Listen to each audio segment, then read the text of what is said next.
Welcome, everybody. I'll tell you two things right up front. That is, as a reminder, by now everyone should know your papers are due by midnight tonight as PDFs, and I've already held up that sheet, but I'll do it one more time in case one or two people here maybe had not yet seen we weren't in the lecture or didn't get the recorded version. By the way, can I ask, has anyone logged on in the last 2 weeks to YouTube and seen any of the lectures I've recorded on my second channel, Mark Wilson's Art History, SRJC Art History Lectures 2? It's important to know because my readers checked it, but they didn't actually try to watch the videos. I assume they're functioning. YouTube is pretty reliable.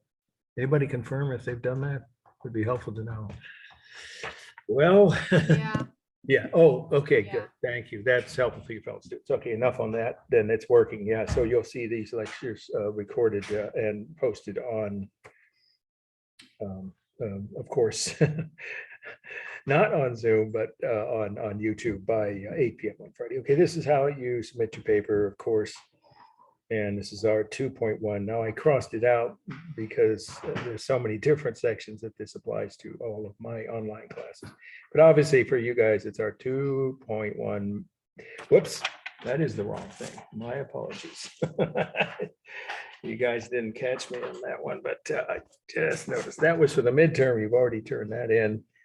It's way past due for that one. Okay, there we go. That is the correct way I wrote it. Is the way you obviously should do yourself in your PDF with the cover sheet, hopefully in the same file as a PDF at or 2.1. There we go. Short paper number 2, underline last name, comma, first name.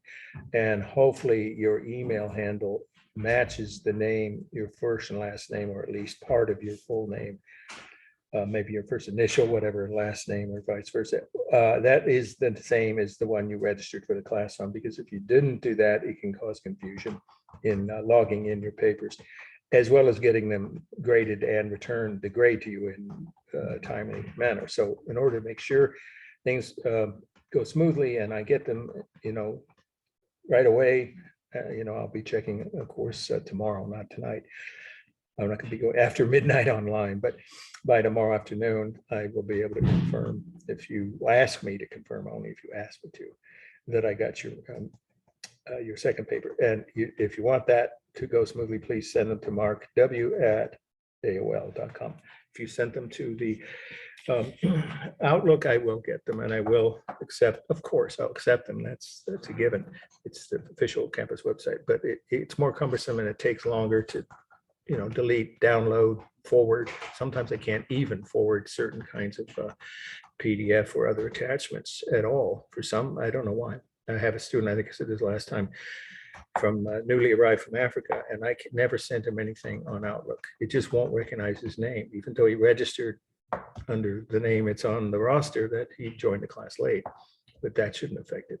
But whereas AOL, when I communicate with him, I can, readily get his emails, vice versa, and he'll get my attachments. So it's best to send them to Mark W at AOL. Okay, any other questions about the papers right now before we start today's lecture? Which we're going to end early. Oh, easily 10 minutes, maybe even 15 or possibly a little more. We only have 3 slides, but there's one of them, and I'll tell you which one we get to it. That is a high possibility of being on the final, because it's so important and it's not a piece of architecture. But first, any questions about extra credit, about your papers, or any other class related questions before we start? Again, I'll stick around. I always do afterwards for anyone who has questions after the last slide. All right, so we were last meeting on Monday, we were covering Romanesque architecture. So now we're switching somewhat, still under Romanesque art, meaning mid-medieval, the period from around 9 to 1200. You don't have to know those dates, but just giving you context.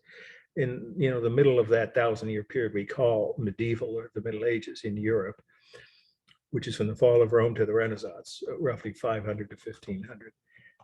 What we're looking at is now today is Romanesque sculpture, 2 different pieces, and one other piece that isn't really Romanesque at all. It just in medieval. That's what we're going to start with. And so let's get that up. That is a piece of tapestry. So let's get this screen share going here. Oh, yeah, I gotta let someone in, I think. Is there anyone here? Hang on, let me just. Anyone that needs to be admitted, let's see. Yeah, there we go. Okay, welcome, Victoria. We just started. We didn't get to the first slide yet, so you didn't miss anything. Okay, let me get this out of the way, out of our field of vision. Yeah, just cross this out. Okay. So here's our first must know, and this is the one, as I always tell you when these slides are on the screen, before you start taking notes. This one is very important because A, I'm not cutting it from the study list, and B, it has a better than, I'll say this, 50-50, better than 50-50 chance of being on the final. So you want to make sure you get good notes, of course, on this slide. So this one is the Bayeux, that's a name of a town in France, 2 words, Bayeux Tapestry. That the name of that first word, the spelling is B-A-Y-E-U-X. B-A-Y-E-U-X, tapestry. I think everyone knows how to spell tapestry, right? And France, of course, the country. And the date is 1082. So let's start by saying that this, and it is a work of art, even if it's a tapestry and it doesn't look as high end as, say, a piece of sculpture or architecture or even a painting. It's an important work of art. Why? Because it depicts an event that changed the history of the Western world. And this is really the only way to write this, is the first thing about the meaning.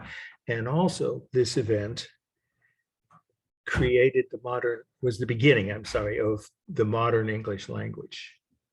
This event, you could say, started that process of what we now call English.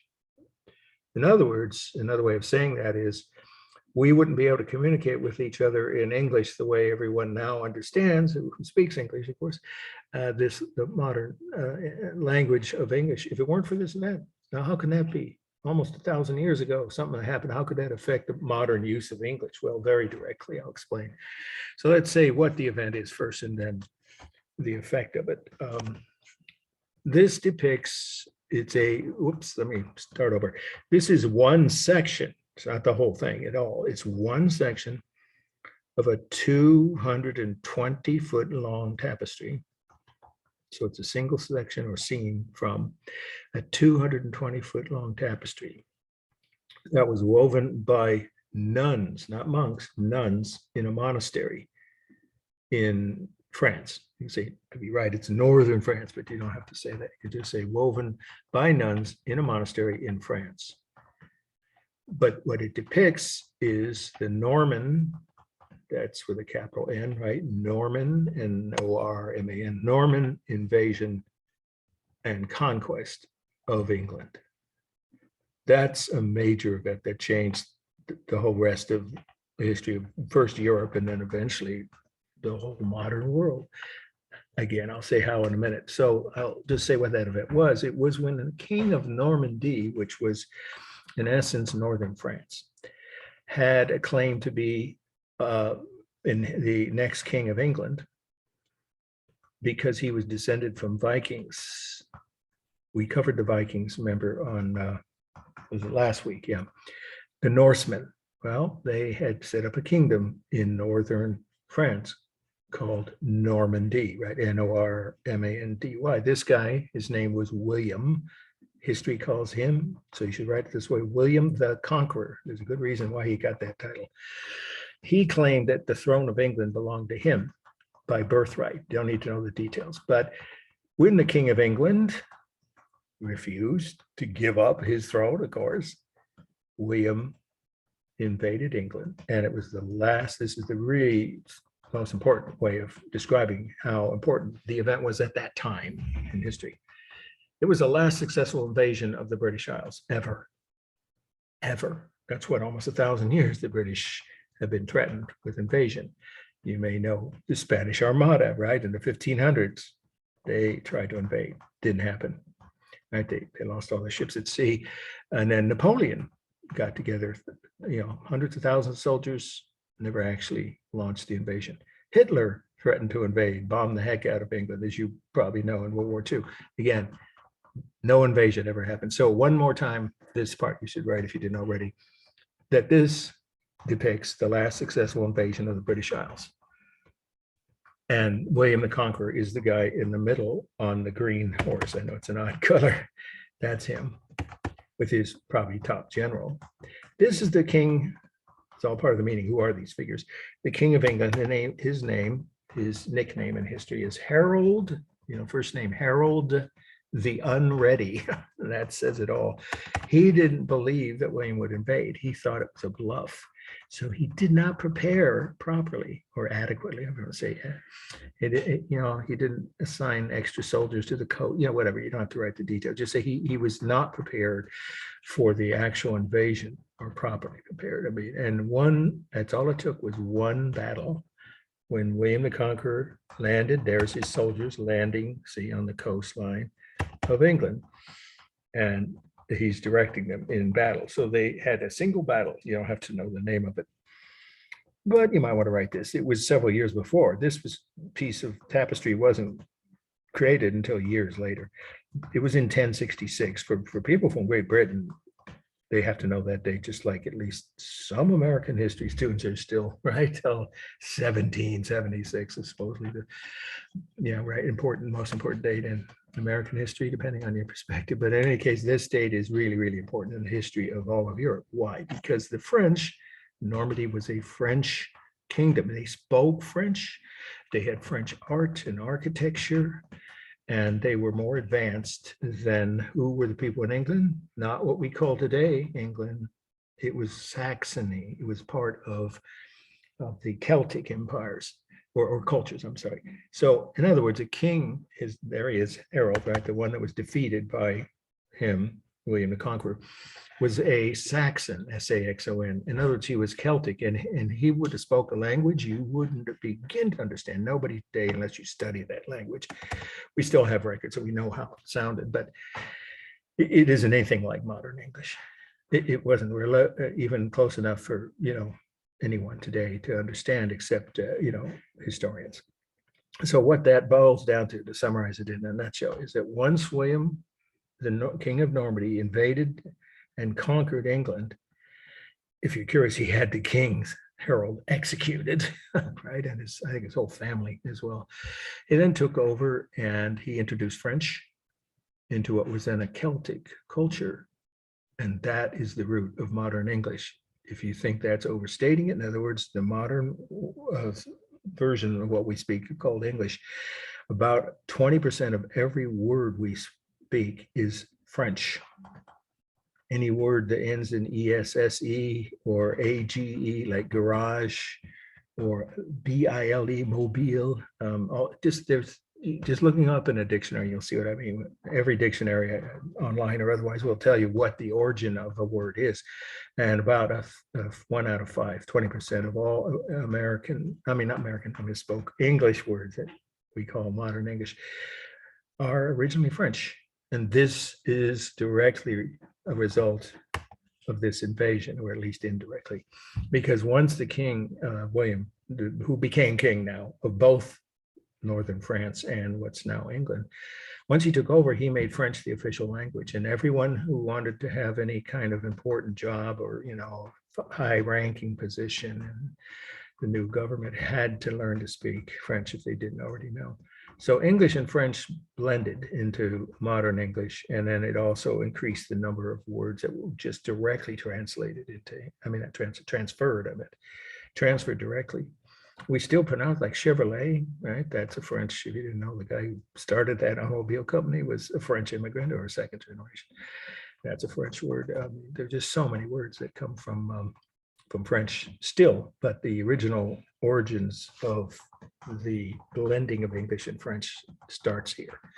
So you see why I said that's such an important event. It changed the course of culture and political cultural and political history from that point on throughout first, Europe, and then because of the British colonies later on and English language spreading around the world, the history of really the whole modern world.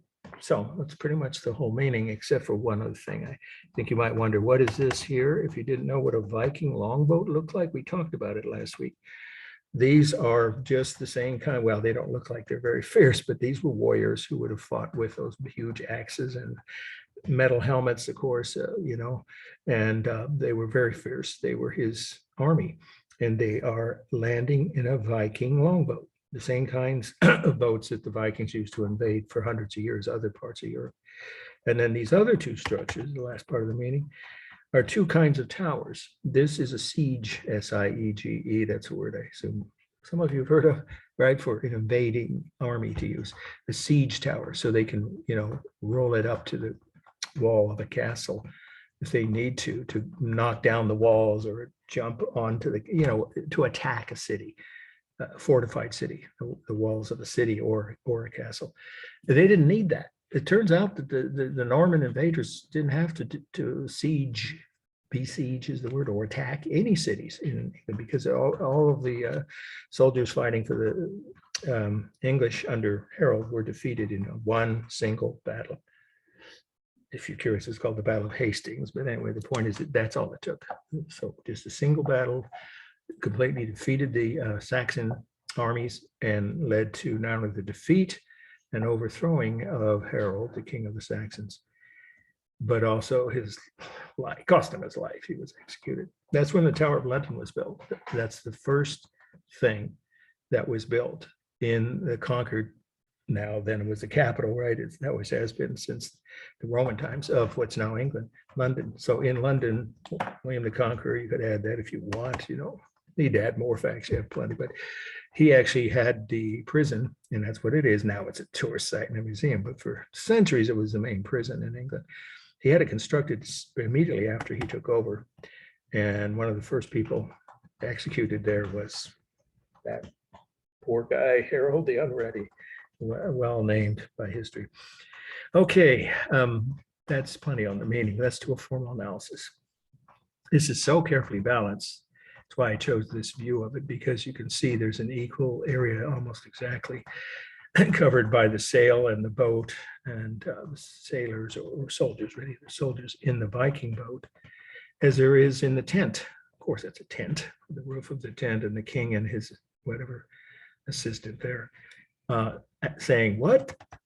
Who's coming? They're landing right now. These two guys were lookouts, probably came down from a tower. That's a lookout tower. I didn't actually say that. And this one is the Norman siege tower again, which they ended up not needing. But lookout towers, of course, are made out of stone. They're more permanent. And he would have been warned, but without enough time to prepare. Like at the last minute, here comes the invading army. A little too late. But that's what these guys are. They are Saxon lookout soldiers were posted in that tower, coming to the king to tell him, get ready, here comes the invasion. Okay, so is it balanced? Oh yeah, two towers, right? Two areas covered by almost the same amount of space, the boat and the tent. And then these two guys here, these two guys. So it's very carefully balanced. And then we have the rhythm, of course, of the repeated shapes of the arms and hands, the horses, similar shapes somewhat on the tower, but mostly it's just the human and the bodies and the horses that create repeated shapes. And it is more stable and dynamic. The two towers are definitely stable. It's true that the sail and the top or the roof of the tent, those two things are dynamic. But the boat, mostly stable. The rest of the tent and the human figures, no horses, legs, mostly upright. It's more stable and dynamic. Here, there is some similar texture on these two towers. I guess that's some kind of carved wood. Looks like a decoration. This is supposed to represent stone. So there's some similar texture done with bold outline. But most of the lines here are bold on the outer bodies of the horses and the human figures, thin on their faces. And yeah, on the Viking boat, I would also say that the lines are mostly thin. So there's a mixture of bold and thin lines. And the bold lines are what are used to create the simulated texture on the two towers on, oh yeah, Williams robes, you see there. And a little bit, not really much simulated texture on their hair. There is no modeling though. I don't see any modeling here, not really. There's no difference in lighting, lighter and darker areas. So there isn't any modeling. And the only technique for space, I'm sure everyone's already noticed, is overlapping. There's no foreshortening. Uh-oh. Why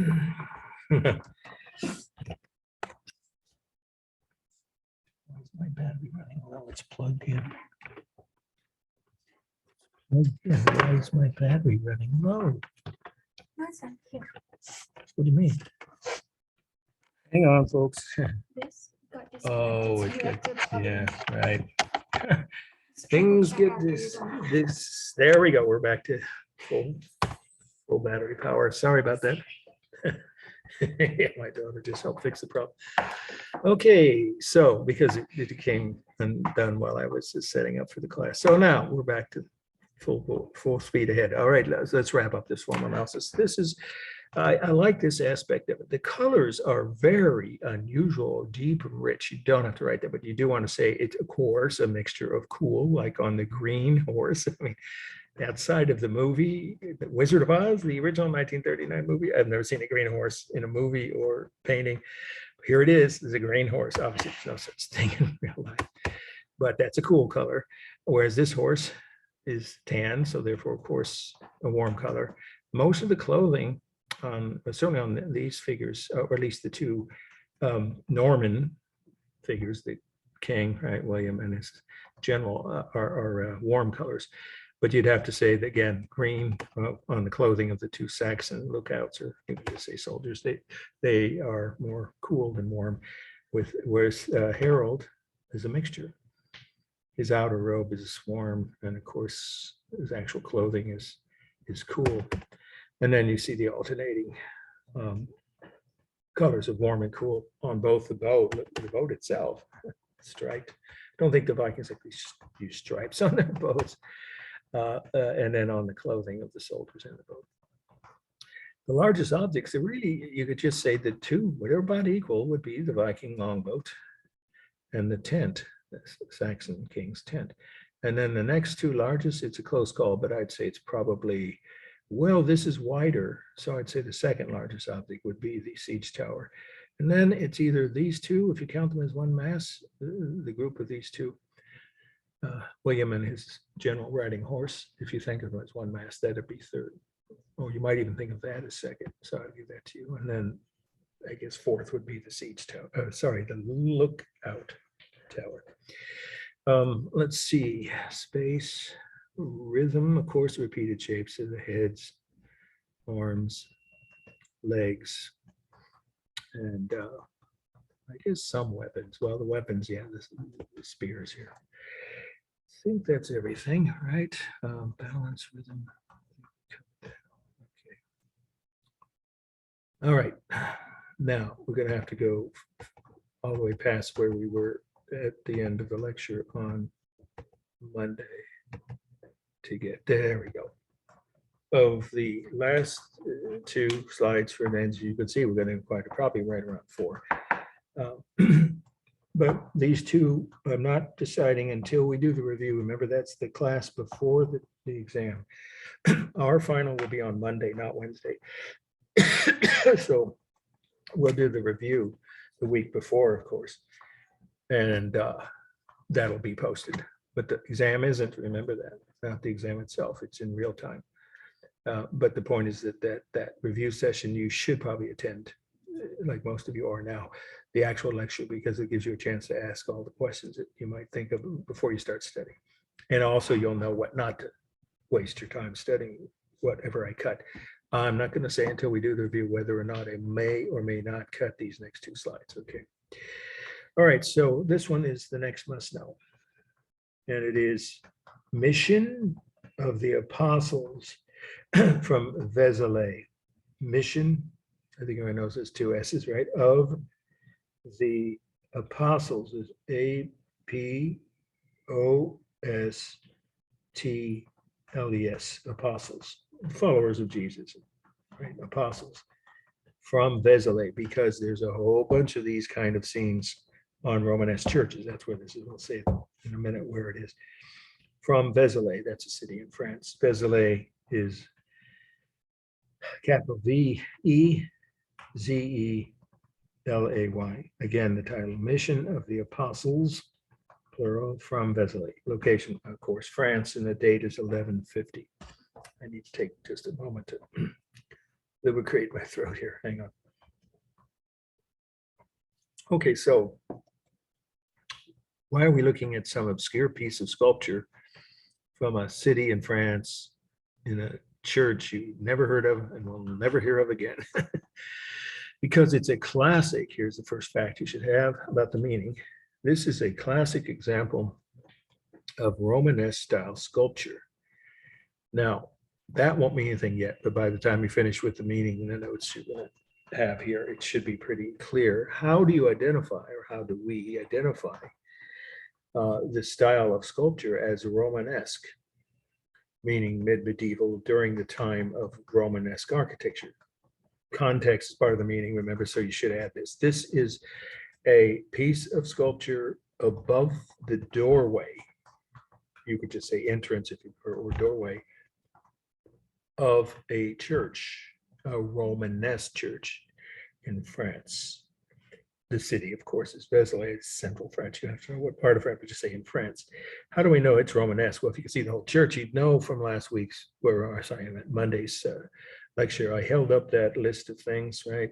A drawing, a diagram of the three main features of Romanesque architecture, Romanesque churches, Well, the concentric rounded arch is a basic feature of all Romanesque style buildings, which doesn't only cover churches, that's all we're looking at, but castles, town halls, any other kind of building during the Middle Ages in Western Europe could have used that style.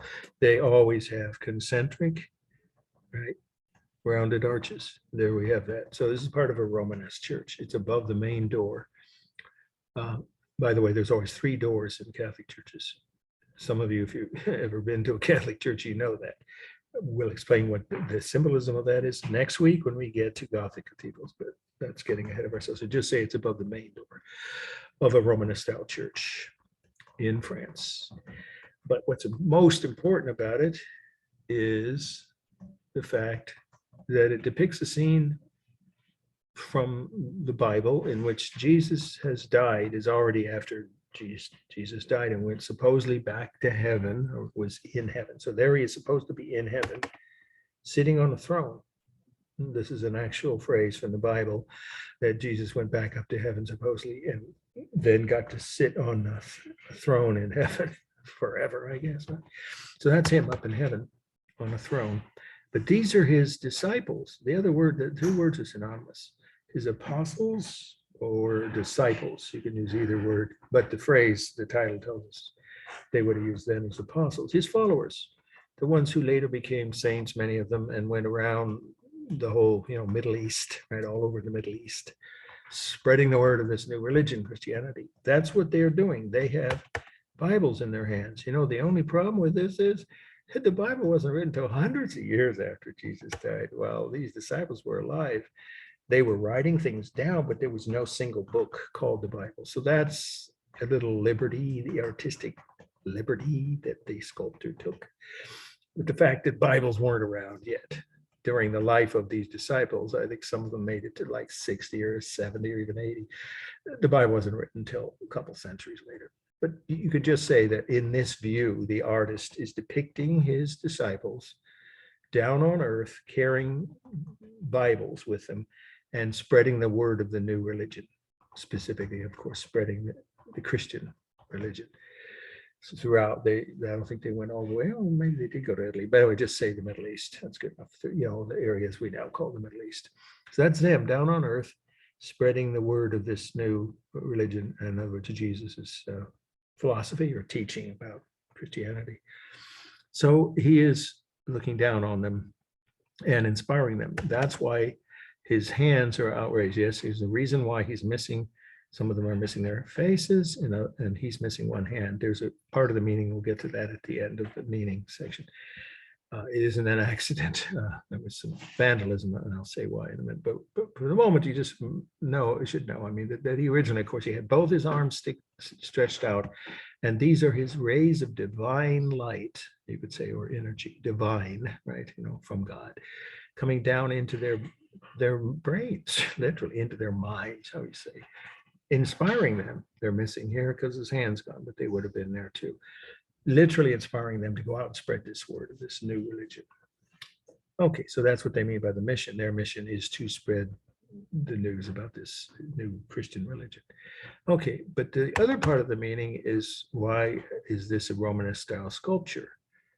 It's not just because it's on a Romanesque church, which you already covered. You can see up there, that's Romanesque double arch or concentric arch above them. How do we know it's Romanesque? There are two features that mark sculpture as a Romanesque style. One, I'm going to ask, no, that's, I'm going to pause and let you just take a look at his legs, or even look at his hand and compare the size and length of his hand to his head. Do you notice something unusual about, well, even down to the knee? Look at that, the way the knee is depicted, or both his knees, but this one especially. Isn't there something unusual about this that doesn't look like normal human physique? Anybody? How would you describe that? It's not curved. Yeah, that's true. It's you could say sharp if you want to, or angular. And how about if he stood up? I'll give you one other clue here. If Jesus were to stand up, if you could, you know, kind of in your mind imagine how his body would look, would his legs be normal length compared to the rest? Or how about his hand compared to his head? I don't know of anybody whose hand is as long or even longer than the length of their whole head, right? So in other words, it's distorted. So here's how to write that.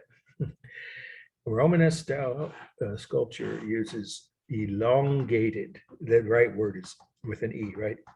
Elongated or distorted arms, hands, legs, and feet.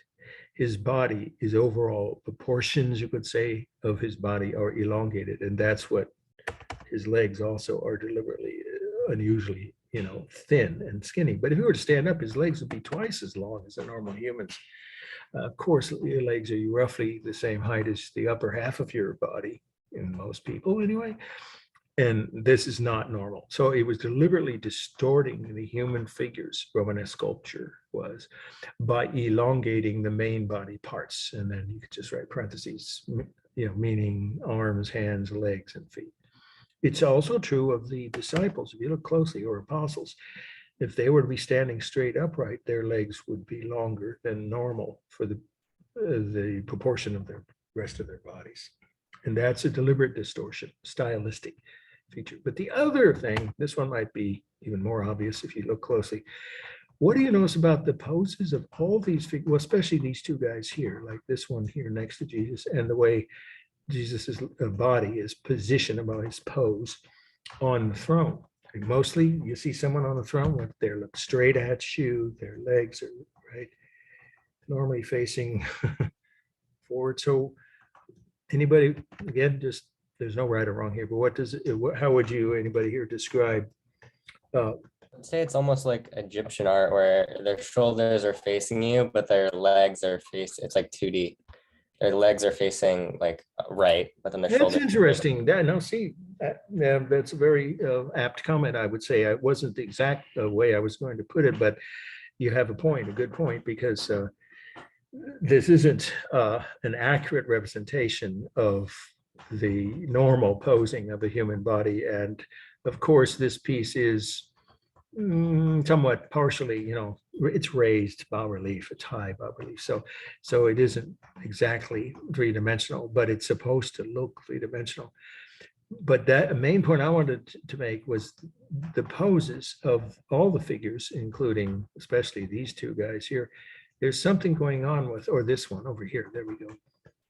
the way that their bodies are depicted, not just the point you made, that's again very valid, but in terms of what the style of Roman sculpture always did, besides elongating the main body parts, which we just covered, they also did something about the positioning of their bodies. Okay, well, they're in motion, they're moving, they're literally dancing. If you back up a bit, they can see from the full view, if it's on the exam, this is the view you'll have, that they're not sitting still. In other words, if you see a normal portrait of anyone on a throne, they're just sitting still, looking straight forward at you, right, with their arms and legs in, the same plane, right, looking straight or facing straight towards whoever we are, the viewer, right, or the person in front of them. These are dancing figures. They're all dancing as though they had some kind of silent music in their heads. That's a good way to put it. One of my students wrote a paper about this one. They said something like that, as though they're hearing some kind of celestial or divine is a better word, because that means coming from God or heaven, divine music, and they're dancing to that music.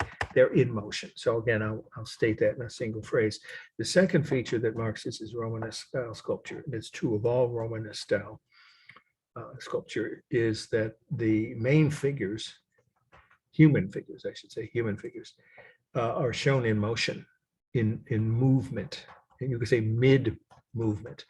They're not static or stable. In other words, the whole composition with at least all the human figures in the entire selection of group here, all of them are in movement and shown in mid motion, or in other words, they're dynamic and lively, and that is the complete opposite of what earlier or later styles of medieval sculpture did. And if you think I'm exaggerating, we'll take a brief pause. You don't have to write this down, but I'll show you what that's the last slide. The Gothic sculpture. No, we don't have that here. Sorry, I'll have to do it next week. I tell you what, before we leave, I'll give you a glance at one of the slides, and next week you won't have to take notes until we get to it, but you'll see what I mean. In other words, all the previous and later medieval sculpture styles, before Romanesque and again after Romanesque, that would be Gothic, what came after Romanesque, are stable, static, and some would even say lifeless in terms of the poses of the figures. They're all ramrod stiff, upright. There are exceptions, of course, there are exceptions to all these rules, but in general, later medieval sculpture, meaning the last period of the Middle Ages, Gothic art, sculptures are almost always very stiff, formal, and don't show any motion. Sorry, I meant motion. Whereas Romanesque sculpture did. Almost always Romanesque figures, whether it's on a church or a separate piece of sculpture, or a panel in a palace or something, the human figures are shown in motion, in movement, and therefore they're lively and dynamic. And that's the typical, most distinctive feature of Romanesque style sculpture. Now, something else some of you noticed, I'll bet. What are these up here? I'll bet some of you can tell just by your own interest in this particular set of symbols. Let's see, we've got a crab, a fish, twins. Anybody know what those are symbolic of, these figures here? Somebody must be able to Star tell. signs? Say again? Star signs are like Yeah. Astrological. Yeah. Astrology. Yeah, you can say, yeah, if you want to say it that way, but in your notes, if you want to add one more fact, that this is not uncommon. It's not all Romanesque sculpture did this, but many medieval churches would decorate the exteriors with signs of the zodiac. That's the other way. Say, oh, whenever I hear that, I always think or say that phrase, I think of the Zodiac killer. Don't ask me why. I was around. I was a freshman at Berkeley when that was happening. Oh, it was scary. We didn't know if the guy could pop up at a dorm in Berkeley or something. We know of only a few people died from him, but some people think there are a lot of other murders he conducted that were never attributed to him. Anyway, who knows? The guy's probably dead now. But the zodiac, not the killer, but the signs of the zodiac are a common feature on Romanesque era churches, but also you can just say in general on medieval churches, not just in the Romanesque time, but even later on in the Gothic style. So just say in general on many, I can't say most, but many medieval churches, not just cathedrals, in Europe would have used a decoration of the signs of the zodiac. Why? Anybody guess why? That's, I guess, the last thing you might want to put in your notes on the meaning. Why would they do that? Because that's not a part of Christian, right, teaching. Astrology, I don't think it's mentioned anywhere in the Bible. Well, it's because the people still believed in it. Most of the people who came to worship in this church were originally from pagan. Remember that word I told you could be useful. Almost certainly it'll come up somehow in one of the slides on the essay part of the final. Pagan, I've defined, it's the word for non-Christians. It used to be. Nobody says that much now, but that was the word back then. If you weren't Christian, you were a pagan, meaning you believed in something other than Christianity. So maybe it was, previous religions, from the ancient world, or maybe it was some other, cult-like religion. Doesn't matter. Any non-Christian religious beliefs, many of those people had both. They believed, in those who came to this church, they were officially, of course, Christian or Catholic. But this time there was no Protestants yet. So they were taught to believe, in one God and all that. But many of them still had some beliefs in their old religious traditions of paganism, including a belief in astrology. So the signs of the zodiac were included just to show, okay, so we know the people who designed the church, and the bishop, right, probably, who had it built, would have said, we have to acknowledge that some of our worshipers still believe in the old religious, icons or symbols, such as the signs of the zodiac. So we'll put them on our church. That's also true here. Look at this. Isn't this weird? Half human, half animal. I love this. Let's see. Human head, fox. Fox. Human body, fox head. There. That's what we've got. Some of these creatures are this one looks like it's half crab or something. We can't tell because they're missing their heads, right? But what we see here are some, not all, but some of the figures in the middle. We have the second arch, these smaller figures above the main figures are mythical, or some kind of mythical or unreal. You can say surreal if you want to, or mysterious creatures we don't even know, half human and half animal, some of them. That also reflects the pagan beliefs that some of the old gods, could become part human, or were even like the ancient Egyptian gods, of course, and many of the ancient Greek and Roman mythology stories of this, the centaurs, right? And the Minotaur was half bull, right? The head of a bull, the body of a man. You could just keep it simple and say that the figures below the signs of the zodiac are also evidence, of the fact that many people who came to this church still believe in some of the older gods and symbols, such as mythical creatures, half human, half animal. Now, I didn't quite finish the other thing about the meaning, which I think in a way it's the easiest thing to remember, because the first thing I noticed when I very first time I showed this slide was it's missing several body parts. So why are the faces missing here and one of Jesus's hands? I'll give you a clue, see if anyone might want to guess. It had to do with an event that occurred in France, a rather major event that affected the whole Western world in 1789. Anybody know what happened in France then? Pretty important event. It still affects the history of France and even other countries. The late 1700s, what happened to the French royal family? The revolution. Yeah, the French Revolution. That's why these body parts are missing from, at least 4 of the heads of these 6 disciples and one of Jesus' hands. This, in other words, to summarize it in a single sentence, and what a formal analysis is that this piece was vandalized by mobs who attacked Catholic churches throughout France. They even threatened to pull down Notre Dame, but the fact is that the government at that time, the revolution in France, decided that building was so important to their history, and their culture, that they shouldn't tear it down. But it was decommissioned as a church for a while. What's called the Temple of Reason, if you can believe it. And the Catholic priests were all exiled or executed who ran that church just for a few years. So just here's how you summarize it. The missing body parts on some of the figures, at least several of the disciples and Jesus's one of his hands, as a result of vandalism or an attack by angry mobs. They were very angry with the Catholic Church, the revolutionaries, and most of the people in France, because the church sided with the nobles in oppressing the people. If you know your history, it was a horrible system of no rights for anybody below the nobility. And very few even people could make better than a minimal existence, and had no rights and no property. So when the French Revolution happened, many, not all, but many churches, specifically they were Catholic churches, of course, were attacked or vandalized, including this one. So somehow they didn't destroy the entire piece, but they damaged it. Okay, formal analysis. It's a cool gray color, right? The whole thing, there's nothing warm about it. Simulated texture here is excellent on the robes, on Jesus's, beard and mustache here, and the clothing, of course, of the disciples, and even up above, I would say, on these signs of the zodiac, there's some simulated texture. It's fairly realistic, and that's all done with carved lines, of course. The modeling here is part of the design. Remember, any raised figures or bas relief sculpture, we wouldn't be able to see each single object or figure if it weren't for the shadows.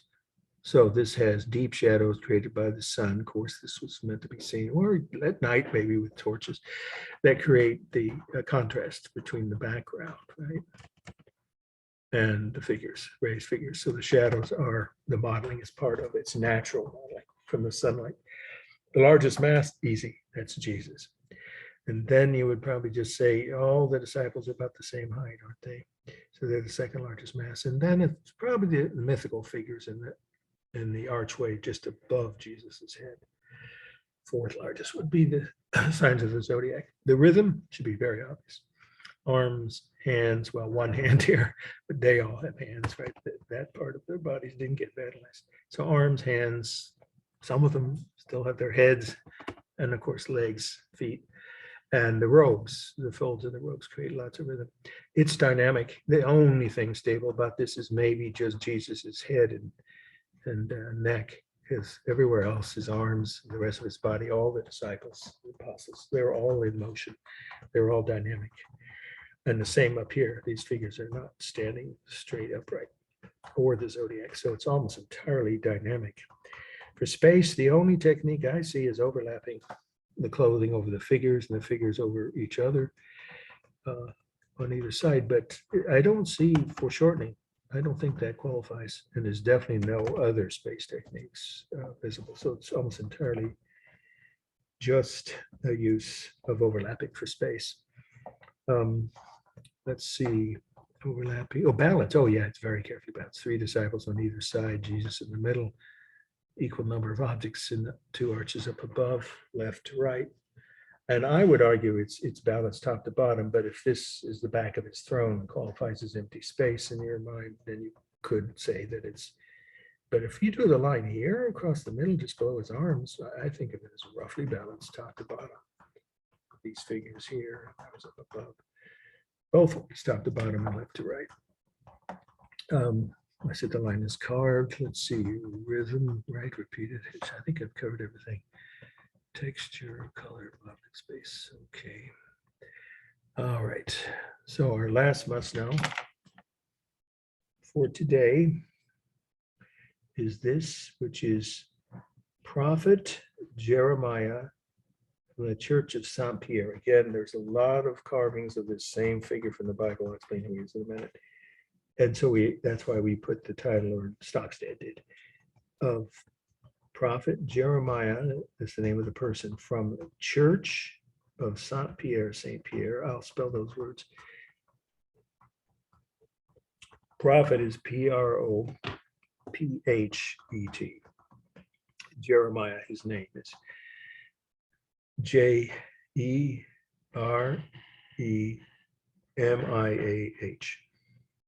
From, you don't have to write the, you can just say from Church of Saint. Remember, we always abbreviate it. It's a shorter way to write Saint, ST period, from Saint Pierre. The last word, the name of the saint is Pierre.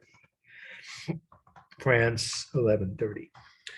This is a different kind of a sculpture for a church doorway. It's in a doorway, but it's a particular part of a doorway. It's called a jamb.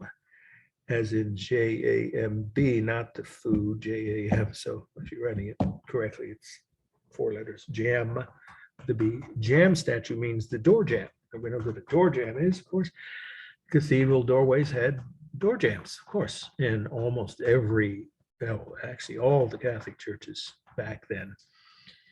And for a long time after that, had 3 doors, but this is the main one, the central door, the largest entrance of the church where most people entered. So you'd have to pass by this sculpture every time you went inside the church or came back out. So it's a jam statue. This is the door jam. The door would be off the edge of the slide, of course. And it's larger than life, and it's above eye level. We'll say what makes it Romanesque in a minute, if it isn't already obvious from what I told you about the style of the last slide. But let's just say who he was. He was a figure from the Old Testament of the Bible. Prophet means someone who isn't really a saint, but is a holy, you can just say a holy figure from the old, you could say early part of the Bible, if you want to keep it simple. The right word is the Old, 2 words, Testament, section of the Bible written before Jesus, right? And that part of the Bible, the early part of it, has a lot of these holy figures who were not called saints. The Catholics didn't call them that, but they were holy men and women both. And this is one of them. Well, why? Because God tested it, according to the Bible, by sending him plagues and killing, I think, his children and his house burned. I mean, just say a series, you have to say exactly what, a series of tragedies or calamities, right? Befell him, or he was, victim to a series of tragedies that supposedly the devil, actually, with God's permission, you can just say God allowed the devil, there we go, to torture, right? Torture this man so that the devil thought he could get this guy, this prophet Jeremiah, to renounce God and say, if you can't protect me from the devil, I no longer believe in you. So just keep it something. He was being tested by the devil, but with God's, let's just say acquiescence, right? Or God's permission. Being tested, his religious faith, I should say, was being tested as to whether he would renounce or denounce, abandon, if you prefer, God, his belief in God. He didn't. He kept saying, I don't want to, denounce the God I believe in. So eventually God came to his rescue and stopped all the torture that was happening. So all the bad luck he had, all of the calamities that fell, finally stopped. So he had proved he was worthy of God's protection, is the point in the Bible. So it's supposed to be a lesson for people if they're having bad luck. In the Middle Ages, most people's lives were pretty bad, as you may know, especially the peasants, which is like 90% of the population. And so if they might be tempted to give up in their belief of God or even get angry and curse God, they should follow the example. In other words, that's why it's on a church of Jeremiah, someone from the Bible, who he went through even worse tortures and worse calamities, and he never abandoned his faith in God, or in other words, in Christianity. That's what this is here for, is a symbol to try and send that message to everyone who comes to worship in the church. But the other part of the meaning is, look at his body. It's the similar features we saw in the last piece. His legs are not elongated, aren't they? Even his feet, look at that. His feet are not normal length. And even his head, in this case, his head and neck are elongated. They're long and thin, not the normal, oval shape of the human head. And at least one of his arms, although you can't see it very well. So you can just see his overall proportions, especially on his legs and feet, but also on his head and neck, are elongated the way all Romanesque figures were. And then he's in motion, even though he's jammed literally, as in to be, right, forced into a small space. This figure barely has maybe 2 feet width, the space to carve it in. He's almost like he's dancing here. It's like he's doing, one of my students said it looks like a ballet movement. I think it's called a plie, where ballet dancers jump up and, or scissors. No, that's what it is. Isn't that the word? I used to know people that were in the vocal ballet, but it's been years. You jump up right on stage and you cross your legs while you're in the air, right? It's what it looks like he's doing. It's him in motion. It depicts, as all Romanesque sculpture did, that the human figures are shown in movement or in dynamic poses, in motion. and therefore they're very lively and lifelike, not stiff and formal and totally stable. So this qualifies clearly as obviously a Romanesque style sculpture on a Romanesque church. If you could see these arches, you'd see that they're, well, you can almost tell from this side view, the concentric arches that would be above his head. Okay, so let's do our formal analysis, and it'll probably take us to about 401, 402, and then I'll stick around for any questions. Okay, we'll start with the color. Hang on, give me just a second. Sorry, a little bit of a Starbucks drink there. Apologize. All right, so, well, I think it's obvious. It's cool. There is nothing warm about this. Most sculpture is, of course, unless it's painted or made out of an unusual color of stone. But almost all the medieval sculptures you're going to see, obviously this week and also the next 2 weeks with Gothic are going to be in a gray or off-white color. So that would mark them as, of course, cool. Then we have the rhythm of the legs, the feet, the hands, you can't see them if not the arms, and the folds of his robes. And all of that, and those repeated shapes, right, help show that he's in motion, in movement, right, therefore dynamic. So he is stable in one regard, he's upright, and it's a small space, so fitting the body entirely into this door jamb would by definition mean his overall positioning, you could say, or pose is stable, but all his body parts are curved. Even his head and neck is tilted, so he's mostly dynamic. Oh, I didn't say these are demons or devil dogs. I had one student put it that way, and they would have been sent to torture him, perhaps to attack him or his children or even his pets, sent by the devil. I mean, you can tell they're not normal earthly dogs, right? They're demons or demon-like hounds from hell is what I think they would have said back then. So those are stable also, but they also have right, some dynamic. Their legs are crossed too, you notice that? Anyway, so almost the entire thing is, the details are all dynamic, although the poses are upright. So they're somewhat both stable dynamic. Overlapping is the only technique for space. There's no foreshortening here. His clothes overlap his body, his arms overlap his chest. And then this is a prayer, I don't know, just a banner of some kind, you can say. And he's holding that probably to keep his mind focused on his belief in God. Anyway, that you can just say it's some kind of banner he's holding across his chest is, of course, also an example of overlapping. And then the largest mass, easy, him, and then there's really only two other masses, and they're equal. The two demon dogs or devil dogs are the second largest mass. The modeling is always part of any sculpture that is bas relief, which this is the shadows from the sunlight, the creating natural modeling all across the figure. And then let's see, it's balanced. Yes, there's two of these demon dogs, and they're the same size. And then his body is intact and complete. So top to bottom and side to side, he is symmetrical or balanced both directions.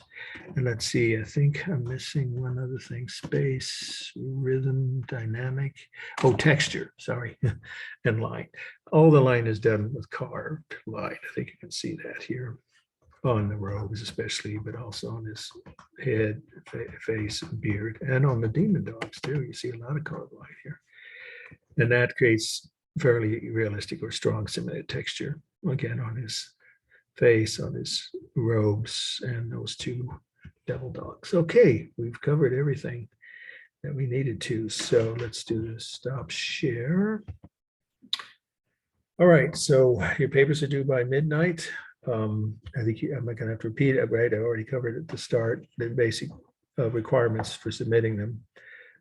But does anybody have any questions about anything relating to the papers themselves? Obviously by now you should be almost done, and hopefully I did get back to it wasn't more than a couple people, I think 2 or 3 maybe, who sent me something early, a sample or a draft, where they actually said they want me to give them feedback. And I did that yesterday.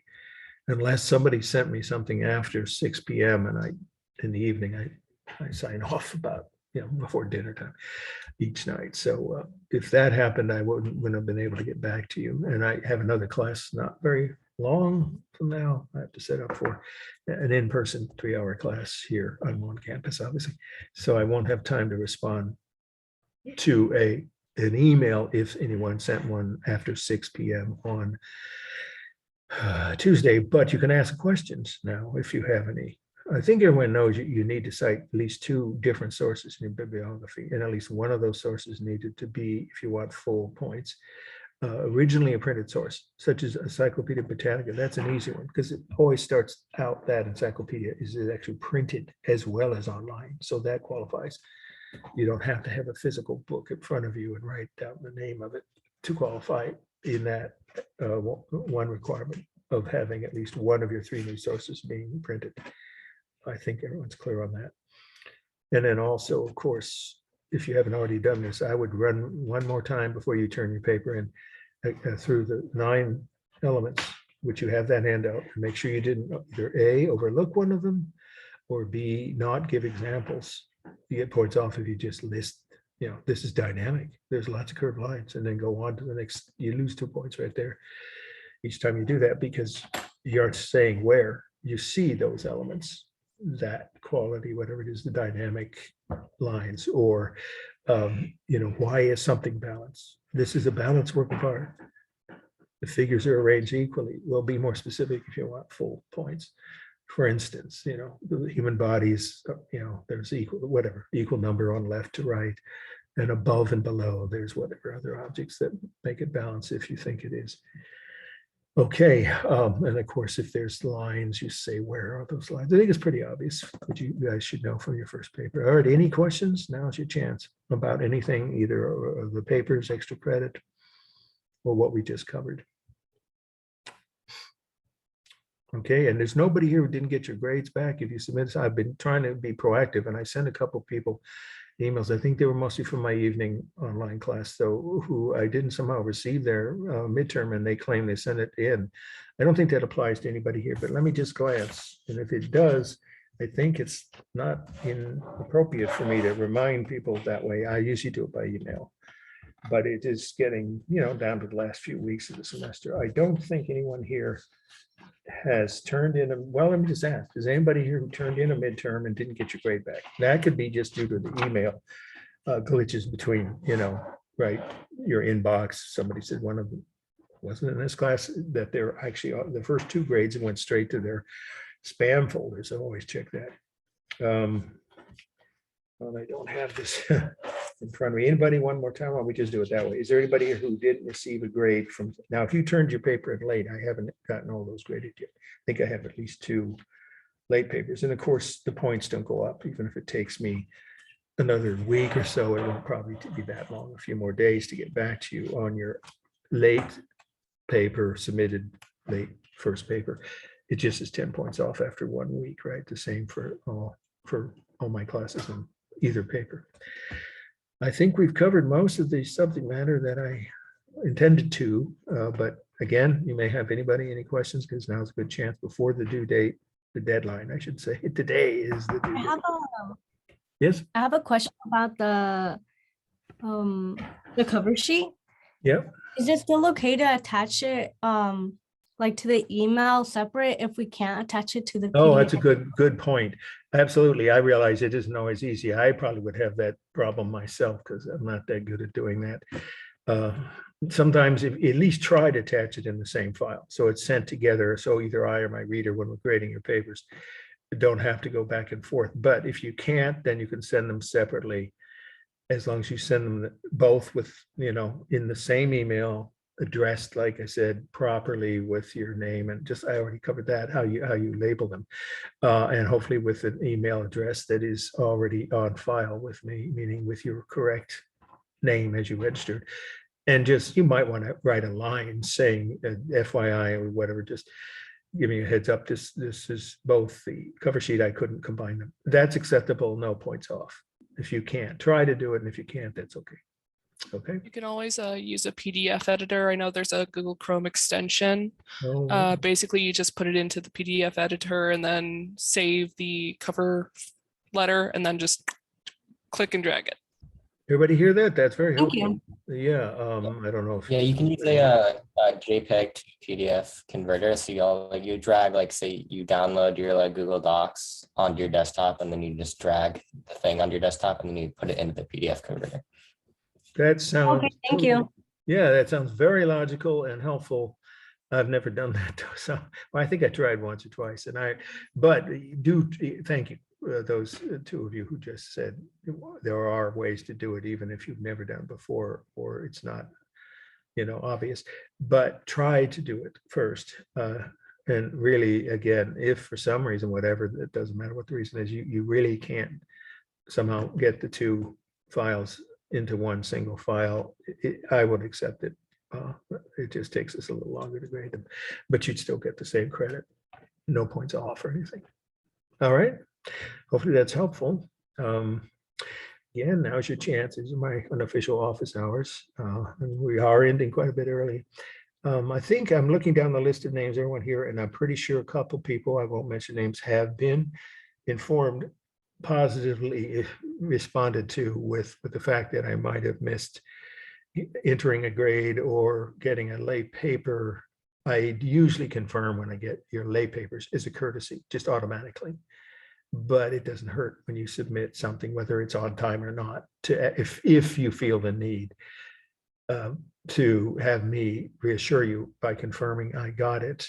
I'll do that. But you should ask, because I have quite a few things coming in all at once, of course. So then I can confirm, hey, I got your, second paper or your late paper on time. Same thing with the final. If that's important to you, you should state that. So I will then immediately confirm by responding once I log it in. Okay, I think we're done for now. And you guys still, some of you I know are still working on your papers. So you have not quite 8 more hours if you don't want to miss the deadline, midnight tonight. Okay, one more time. Anybody have any other questions? Okay. Thank you. See you Yeah. on. Yeah, next Monday. We get to go. I think you're gonna find Gothic is interesting. And I have my own slides of Notre Dame before it burned while it's being restored now. You'll see how beautiful that place was. And that'll be just for your own enjoyment. All right, see you next week. Good luck. Awesome. Thank you. Thank you. Take care. Thank you. Mhm.